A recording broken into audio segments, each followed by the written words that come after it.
बाबूजी 4 लाइन भूमिका कवि जी लिखते हैं।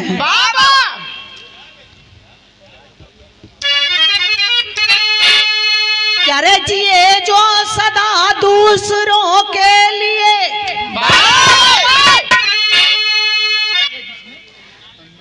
ए भैया आप सुनवा भी रहवा कि सखा रे जो सदा दूसरों के लिए,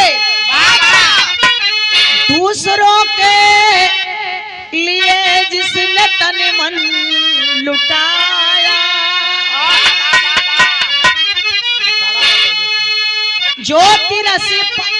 ज्योतिरसिकार पाकर न विचलित हुआ, जागरण सारी दुनिया में जिसने जगाया,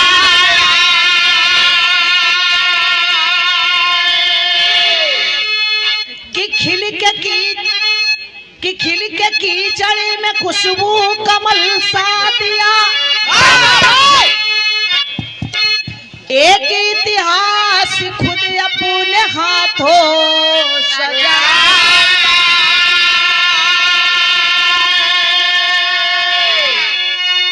देख जीने का अधिकार दुनिया में सबू, बन के अम्बेडकर के धरती पे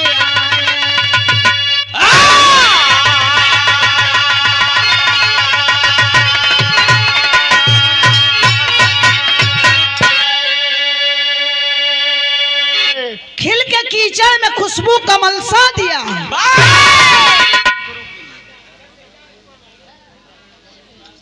कीचड़ में भी खिल करके और लाख तिरस्कार पा करके भी अपने मनोबल को गिरने नहीं दिए।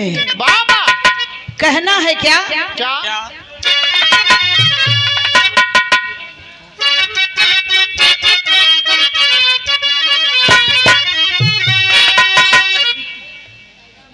क्या रे पाली और झुमका भुलाई जा,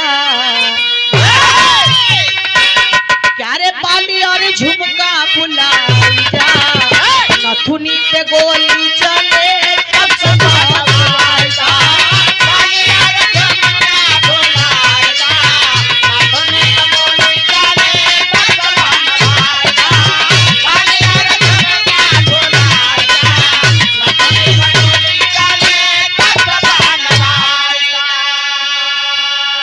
अरे चांदनी सी कीर्ति फैलाई के, बहुत अच्छे, वो चांदनी सी कीर्ति फैलाई के, जन्म बाबा साहब लिए धरती पे आई के,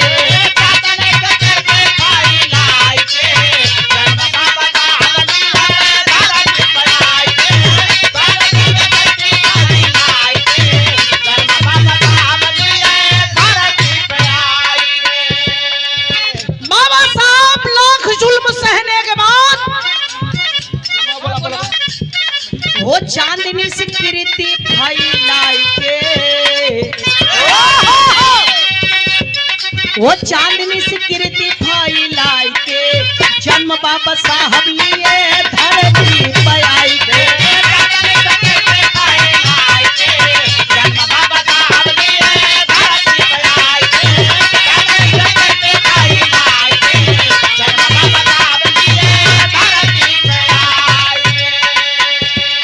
अरे राम जी के गोदिया के, वो राम जी के गोदिया के बन के रतनवा, अरे राम जी के गोदिया के बन के रतनवा, होनहार माई बाबू पवन सुगनवा, होनहार माई बाबू पवन सुगनवा, होनहार माई बाबू पवन सुगनवा। अरे माई खुशी छतिया लगाई के, ओ माई खुशी छतिया लगाई के, जन्म बाबा साहब लिए धरती पे आई के, जन्म बाबा साहब लिए धरती पे आई के, माई खुशी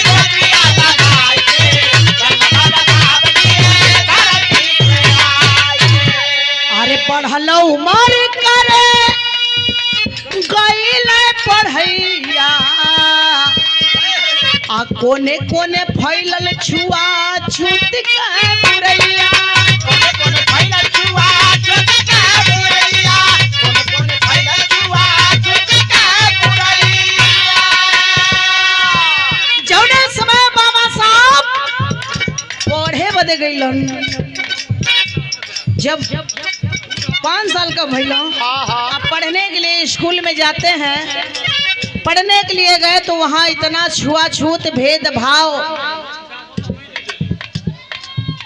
कि लोग स्कूल में बैठे न देवे। लेकिन बाहरे विद्वान अरे कोने कोने फैलल छुआछूत के बुरैया, अरे लोग जरे लोग से घिनाई के हालांकि तुम्हें यहाँ बैठने का अधिकार नहीं है, तुम्हें स्कूल में पढ़ने का अधिकार नहीं है, तुम जाओ। भगा दे में सब स्कूल के पीछे जा करके बैठ के जौन जौन सुने वही वही लिखे पढ़े। लेकिन आज देखिए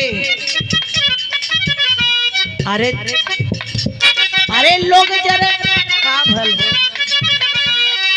लोग जरे लोग से घिनाई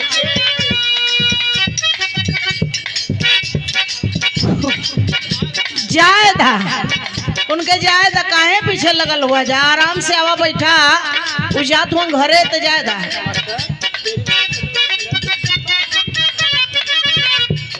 वो लोग जरे लोग से घिनाई के जन्म बाबा साहब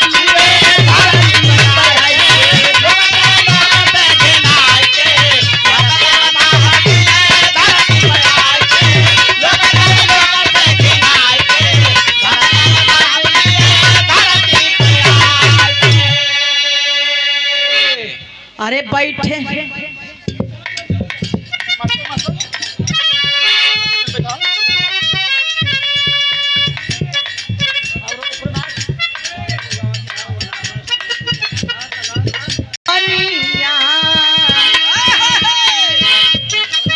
बैठे ना देवे लोग स्कूल में, बैठे न पावे नहीं पिए पावे पनिया। ओ बाबा जी के मनवा में पढ़ल पावे सनिया,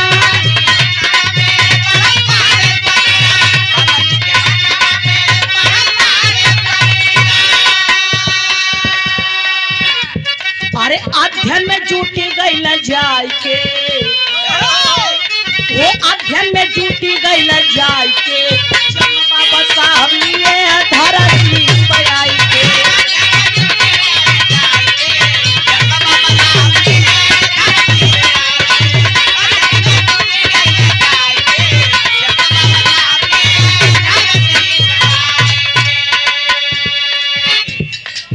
देखा भैया अध्ययन में जाकर के बाबा साहब बड़े ही मुश्किल से और बहुत ही मुसीबत से बाबा साहब कैसे अपना जीवन बिताते हैं और अपनी जीवन की कहानी कैसे शुरुआत करते हैं। यहाँ तर्ज बदल गए मास्टर।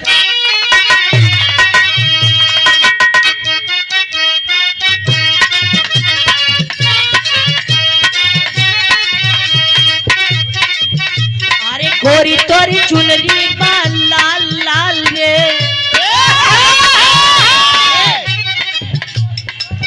अरे गोरी तोरी चुनरी बा लाल लाल रे, हो गोरी तोरी चुनरी बा लाल लाल रे, रोड पे चले कमाल चले।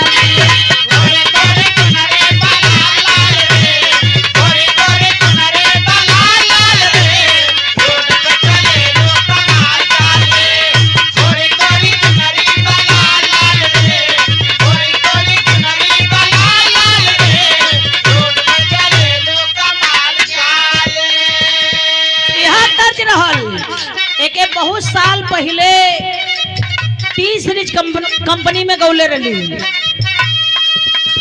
बहुत साल पहले टी सीरीज कंपनी में गौले रही। अब वही का उठा के लोग हमरे गीतिया के उठा के लोग गा देलन।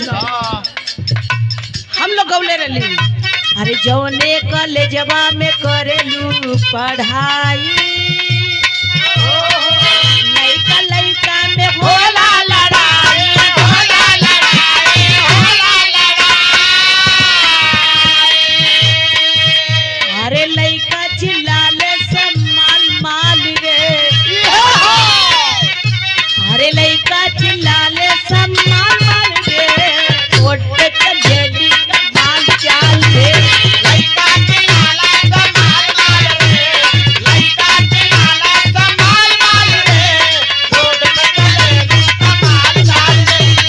लइका चिल्लाला कमाल माल रे, लइका चिल्लाला कमाल माल रे, रोड पे चले कमाल चाल रे। अरे देश मानववादियों के जाल में फसल बाबा साहब जब पढ़ते हैं कैसे स्कूल में से लोग निकाल देवे, इतना छुआछूत का बीमारी रहल कहे कि किसी के साथ मत बैठो, दूर रहो, तुम अछूत हो। बाबा देश मानववादियों के जाल में फसल, हर देश मानववादियों के जाल में फसल, शेर आज भीतर के खाल में फसल।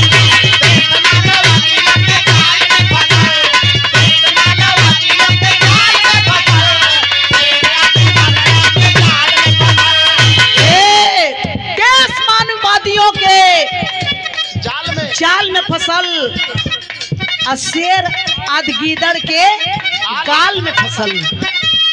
जब शेरवा धर के नटैया दबावेला, अरे शेर आज गीदड़ के गाल में फसल।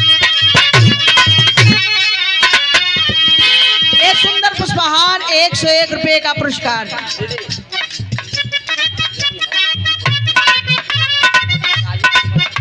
देखिए अरे रहली अछूतवन के अरे रहली अछूतवन के शिक्षा से दूरी, हो रहली अछूतवन के शिक्षा से दूरी। सोचे कि लोग पढ़ लिहा लिख लिहा चालाक हो जइहा, इन्हें लिखाई पढ़ाई से दूर रखा जाए। अरे रहली अछूतवन के शिक्षा से दूरी, इनके जी में खाली मेहनत मजदूरी हो।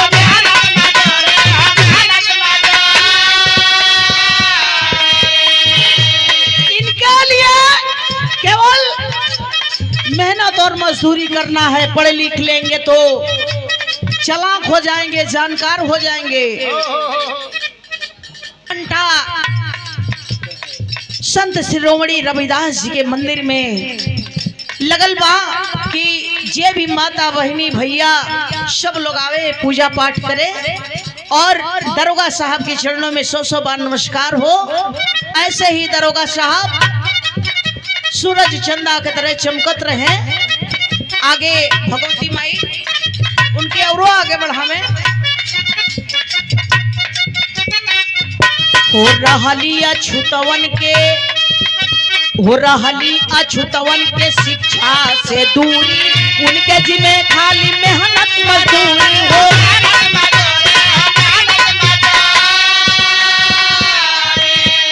अधिकारी पपियन के गाल में फसल, अधिकारी पपियन के गाल में फसल, शेर आज भीतर के जाल में फसल। अधिकारी पपियन के गाल में फसल, अधिकारी पपियन के गाल में फसल, तेरे आगे भीतर के गाल में फसल, अधिकारी पपियन के गाल में फसल, अधिकारी पपियन के गाल में फसल, शेर आज भीतर के गाल में फसल। प्यारे पढ़े पदे बाबा लंदन में गईले।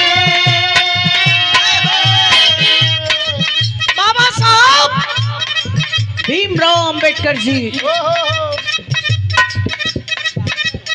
पढ़े पदे बाबा लंदन में गईले।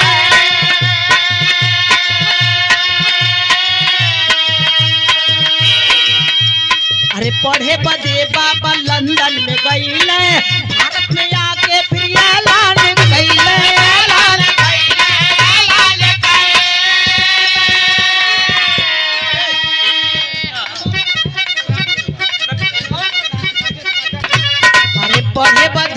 बाबा लंदन में गईले, भारत में आके फिर ऐलान कईले।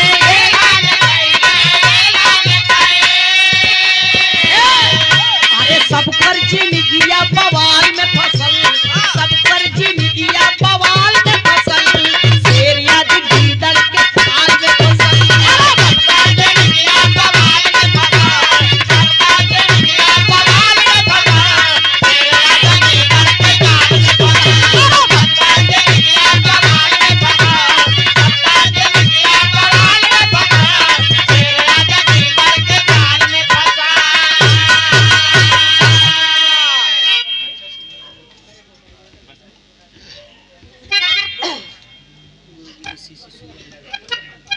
अच्छा, बिरहा के सम्राट आप माननीय महोदय नंदलाल रवि जी के शिष्य सूरज लाल सूर्या मुन्ना की तरफ से सुंदर पुष्पहार 51 रुपए का पुरस्कार हमरे तरफ से तोहे आशीर्वाद हो। माई भगवती तोहे और आगे बढ़ावे। बाबा साहब जब लंदन से पढ़ करके आए, भारत में आकर के ऐलान किए, भारत में आकर के ऐलान किए। क्या ऐलान किए हैं? क्या? अरे काम में रहल करा मास्टर।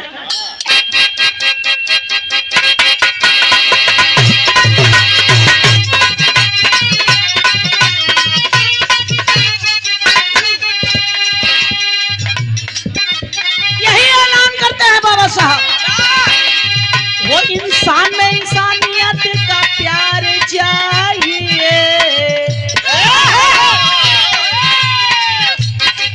वो इंसान में इंसानियत का प्यार चाहिए, और गजब भी अधिकार चाहिए।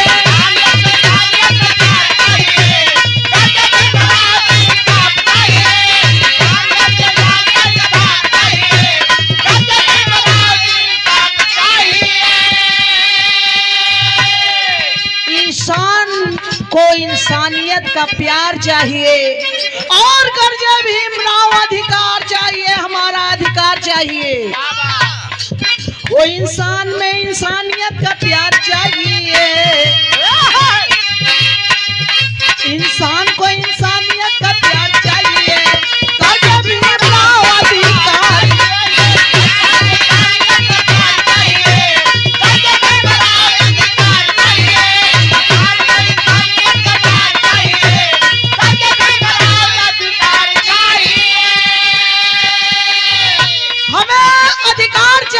कौन सी अधिकार? बाबा साहब लंदन से पढ़ कर के आए तो सभी लोगों को ऐलान करते हैं और यही बताते हैं। क्या क्या रे साक्षर बनो मेरे लोगों, पहला मेरा काम है, और संगठन बनाना मेरा ये ही पैगाम है।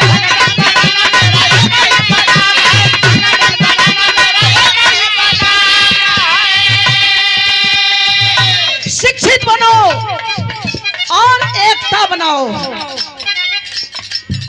कि नहीं भाई भाई में दरार चाहिए, वो नहीं भाई भाई में दरार चाहिए, गजब भी अधिकार चाहिए।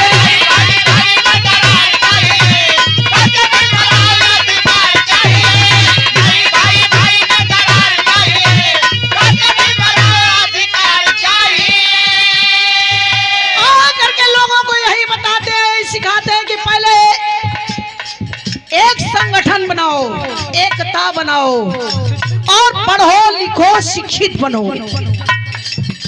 लेकिन अंग्रेज सोचते थे कि ये अनपढ़ गंवार रहें, इनको शिक्षा न मिले, ये केवल मेहनत और मजदूरी करें।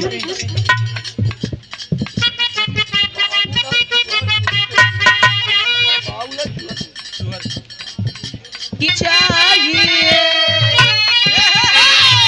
पांडेपुर पगल खाने के सिपाही साहब शिरोमणि रविदास मंदिर के पुजारी जी, आप माननीय महोदय पन्ना पन्ना दास जी। हो नहीं भाई भाई में दरार चाहिए,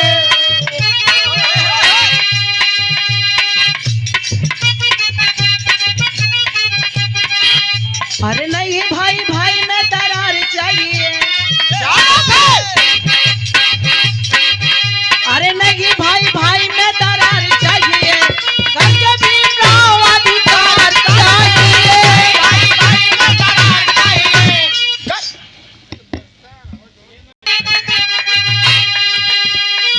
अरे संघर्ष के बिना ना कोई काम होने वाला है, बिना संघर्ष का कोई काम नहीं होता है। अरे संघर्ष के बिना ना कोई काम होने वाला है, धोनियों ने कर दिया देश में घोटाला।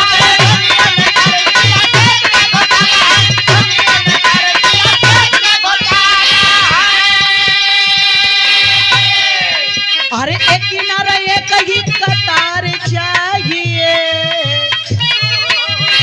एक ही नारा और एक ही कतार, एकता करो एक संगठन बनाइए। अरे एक किनारा एक ही कतार चाहिए, और करके भीमराव अधिकार चाहिए।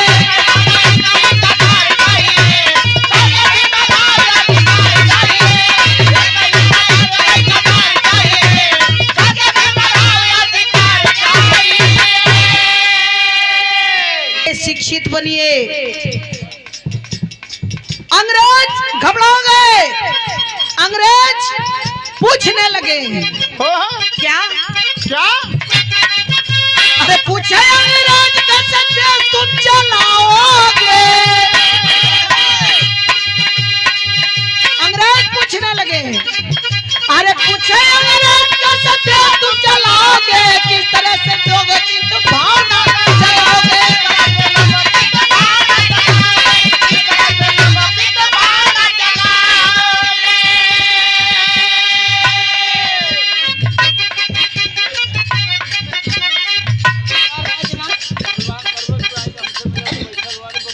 वो देश में कानून की ललकार चाहिए।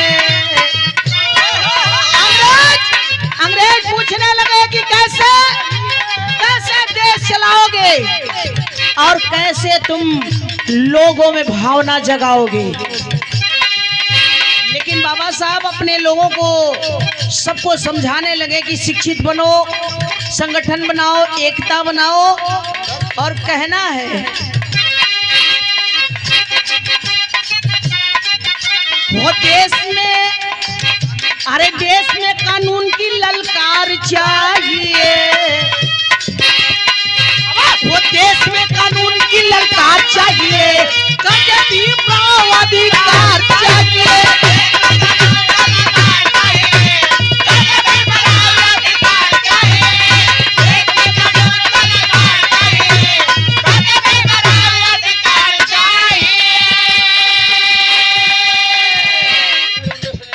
जी का भी रहा बम्बई में करवलर, तब वो समय टिकट पर भी रहा हुए विश्वनाथ जी का, हैदर अली का, जिला विजय लाल का, ओम प्रकाश का टिकट पर भी रहा हो। ऐसे ही दर्री बिछल रहे, दर्री ये भैया नंदलाल भैया का बिरहा बम्बई में हो, ऐसा ही दर्री पर बैठ के जवन सुने में बिरहा तो 300 रुपया, और जवन कुर्सी पर बैठ के सुने 500 रुपया टिकट। लेकिन अब इतना गवैया गायिका हो गई लो कि जाके घूम घूम के बम्बई में गावे लगला तो तोहे टिकट पर बोले। हाँ, वो समय देखे बदे लोग तरसे हो। आज देखत हुआ एक जने के बोलावत हुआ तो 10 जने वो फ्री में पहुंचत हुआ। हम देखत है ना, वो जमाना क्या था।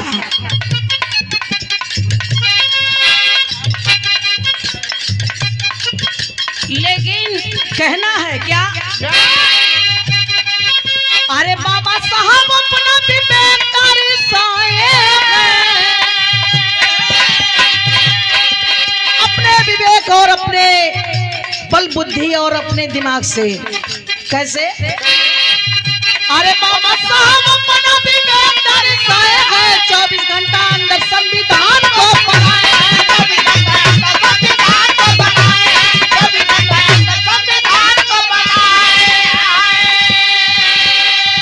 अरे 1585 की दरकार चाहिए, वो 1585 की दरकार चाहिए, के भी नाव अधिकार चाहिए।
जन जन की लड़ाई यार पार चाहिए।